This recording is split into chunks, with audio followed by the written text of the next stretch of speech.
Ассалаумағалейкум автосүйер қауым, Байкар Кизет арнасы сіздермен. Девейді алып қайда келдік десеңіздер, бүгін Лоукезі ұйымдастырып жатқан Vintage Car Smith атты ретро көліктердің жиыны болғалы жатыр. Бұл жақта жай ғана күнделікті кездесулерге жиналып жүрген көліктер емес, Қазақстандағы ең ерекше ретро көліктер жиналған. Сол үшін бүгін бізбен бірге болыңыздар. Бүгін қызықты контент болады. Әсіресе 69 жылғы Ford Mustang Eleanor'дың өзі бар. Қалай қызық па? Кеттік, бастаймыз.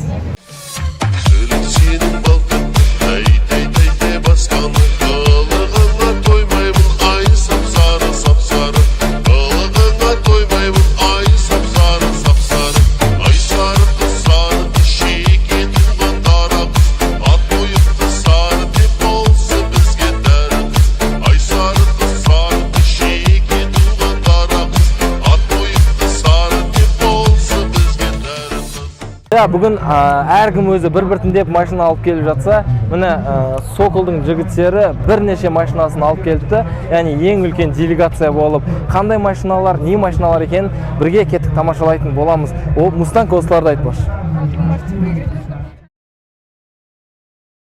Жеги, қалайсыңдар? Ассалаумағалейкум. Тағы да бүгін міне жүрегім ауырып Девилға келгенбіз. Жүрегім ауырғанда қалай? Мен негізі жолардағы крышасын ауыстырам деп ойлағам. Крышасын алғанша мынандай күнге кеуіп, бүкіл кожалардың бәрі жыртылып отыр ғой. Сөйтіп келіп қарақ болсақ, прикиньте, лобовойсың ғой. 50 жыл аман тұрған лобовойға не болған, мен де білмеймін, жақта Бика да білмейді, ешкім білмейді, Енді Құдай қаласа бізде ертең ары күні уже не ғой? Лоукезі мит қой, Vintage Car Meet. Соған барамыз, Құдай қаласа. Енді лобовой үйтіп трещинамен барып тұрмаймын. Сол үшін қазір лобовойды ауыстырып тастаймаймыз, өйткені оны табу мүмкін емес.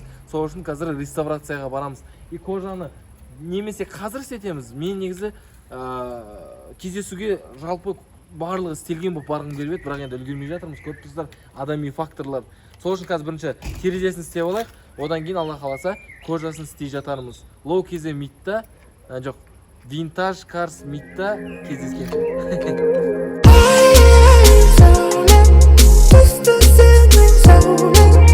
Әрі-бері жүре-бері отыра алмадым, әңгімеңді түбегейлі қорыта алмадым.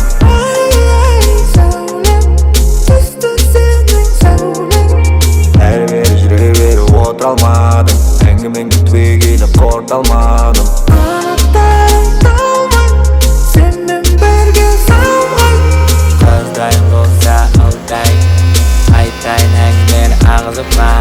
Бүгін табылар сенің іздеген байым, болмасын ешқашан уайым. Болмасын уайым, ішіңе болмасын уайым.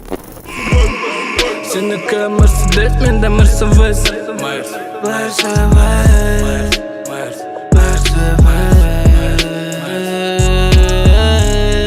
Соколдың жігіттері бүгінгі Vintage Car Smith'ке ретро көліктердің кездесуіне ескі жылдардағы әртүрлі елдерде, әртүрлі кластағы, әртүрлі сипаттамадағы көліктерді қалай шығарғандарын көрсету үшін түрлі деңгейдегі көліктерді алып келген.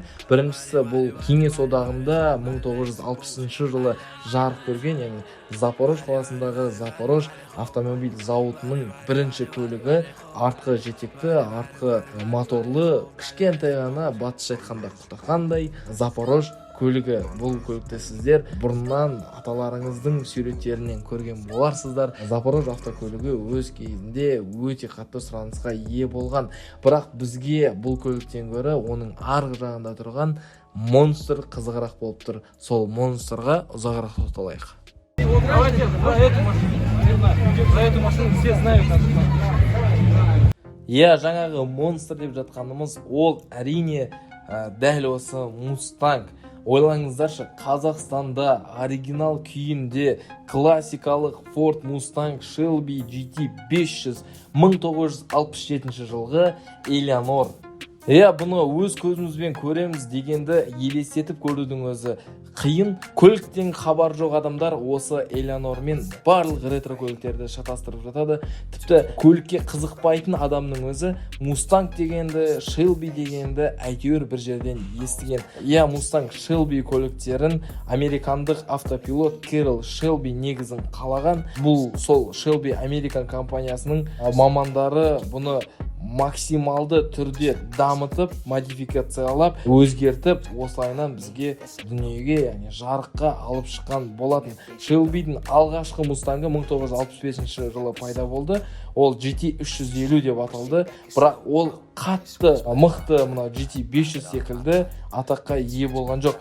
Бірнеше жылдан кейін ғана әлде қайда қуатты Shelby GT 567 жылғысы жарық көрді. Оны бүгінгі күнге дейін бүкіл әлем бойынша автокөлік жүргізушілері армандайды, прям алғысы келеді.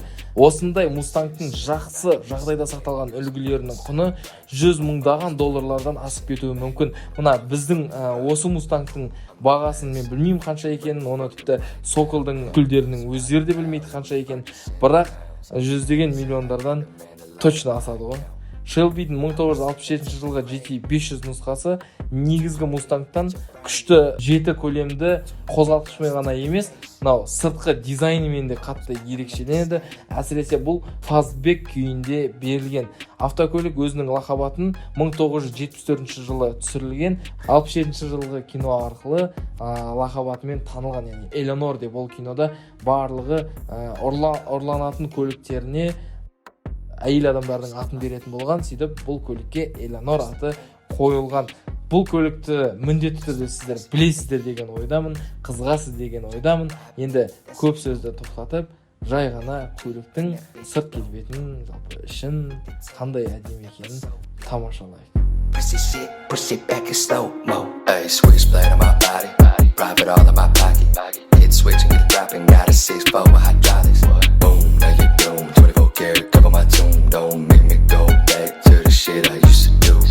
Ice cold Mason, fresh juice, fragrant. Қараңыздар, Соколда full size'дар тоже бар екен, біздікіне ұқсайтын американдық нағыз жерде жүретін кеме. Давайте бірден айтасын бәрін көре берейік. Сіздерге бүгін комбо обзор болып жатыр. Капот ашамай жатырмыз, маған түсі қатты ұнап тұр. Бағана осы көлікті алып келген кезде бұл эвакуатордың үстінде тұрды. И талдардың астымен өткен кезде сырып алды дейді. Бұл кісілер сонда осындай фестивальға алып келеміз деп өзінің көлігімен андай рисковать етті ғой.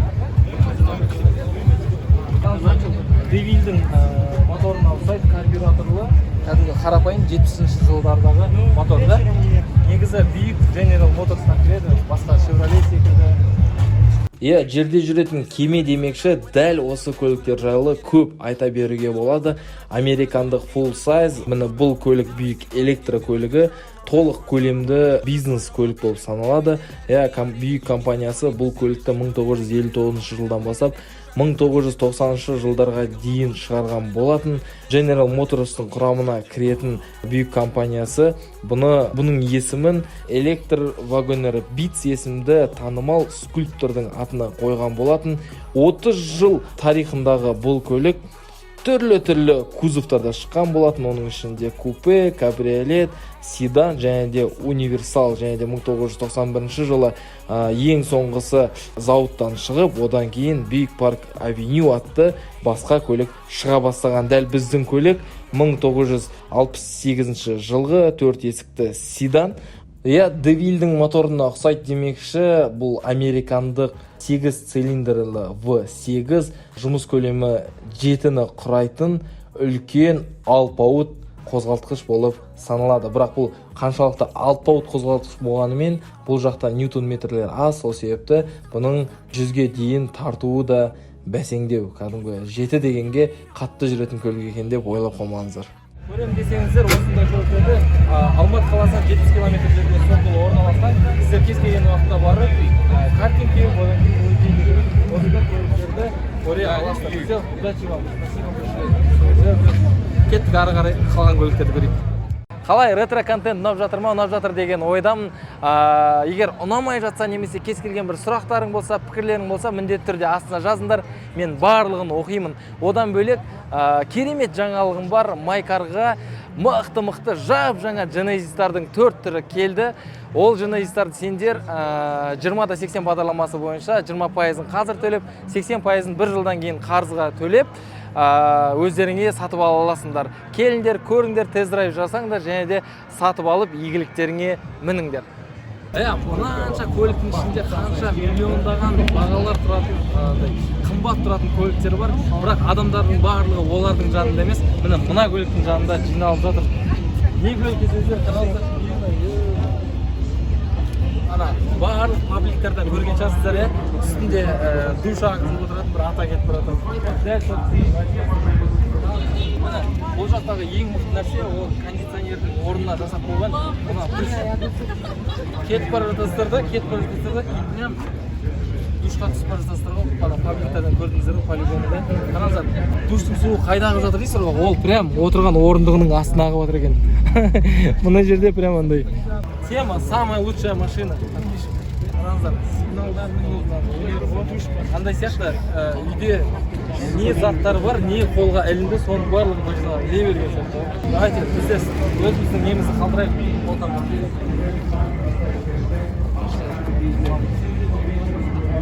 Мына Мерседесті білесіздер ғой, қазір етті гаражда біз толыққанды шоу жасаған болатынбыз. Енді сіздер білмейтін Мерседеске жасағалы, мына Мерседесті қараңыздаршы. Мына 30-ші жылдардағы Мерседес қандай әдемі, мына көліктің иесі асыл. Давайте бізге бір-екі ауызсыз қай жолы, қашан келді, қалай реставрациясын қалай жасадыңыздар сонда. 39 жылғы реставрациясын жасағанда свап жасадық. Свап. Ішінде өзінің мотор емесе, өзінің моторы, Мерседес моторы. Бұда Форд моторы. Форд моторы. Бүгінгі кездесуде көптеген ретро көліктерді кездестіруге болады, тек американдық, біздің Кеңес одағының емес, көптеген фанаттары бар BMW мен Mercedesті де көрсете кетейік. 1939 жылы жарық көрген Mercedes автокөлігінің осындай экземпляры бүгінгі кездесуге келген. Бұл оригиналды емес, бұны Америкада реплика ретінде жасап шығарған. Бірақтан дәл қазіргі кезінде бұда Mercedes'тің толық оригиналды шильдиктары, оригиналды саймандары тұр, барлығы оригиналды түрде жиналған көлік. Мына көлікке қызыққан болсаңыздар, бұл көліктің бағасы 35 миллион деп, қожайыны 35 миллион сұрап тұр мына көлік. Егер сіздерге осындай 39 жылғы Мерседестің көшірмесі керек болса, көмектерге біз контактыларды қалдырамыз, Айдекеңнің хабарласыңыздар. Кетіп қарай қызық көліктерді Мерседесті түсірдің, BMW қайда деп сұрайды. BMW-ның қанкеріне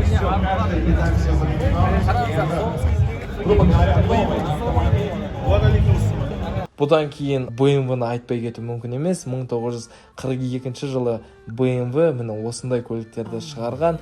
1998 жылы көлік иесі бұны Атбасар арқылы Қазақстанға алып келіп, кейіннен осы Қазақстанда осындай күйге жеткізіп, қазіргі таңда үйінде сақтап, демалыс кезінде айдап жүрген жайы бар.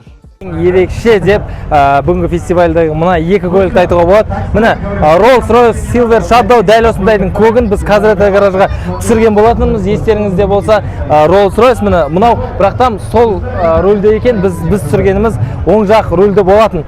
Және де мына көлік Lincoln Continental, бұл екі есікті купе, 1969 жылғы американдық full size. Кайф, состояниясы өте керемет, прям кайф қой, кәдімгі жаңа көлік секілді ғой. Біздің Девилді осындай қылып бояу керек. Бұл екі көлік бір адамдікі, ол өзі бізбен бірге видеоға түскісі келген жоқ. Сол себепті сіздерге осы айынан көрсете салайық деп шештік. Кеттік ары қарай.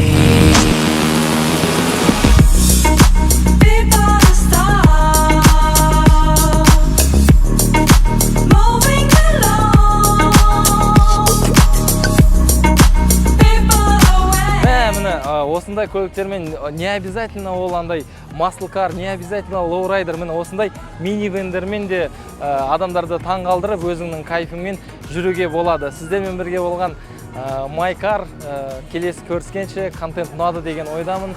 Міндетті түрде каналға жазылып, лайк басуды ұмытпаңдар. Келесі кездескенше аман сау болайық.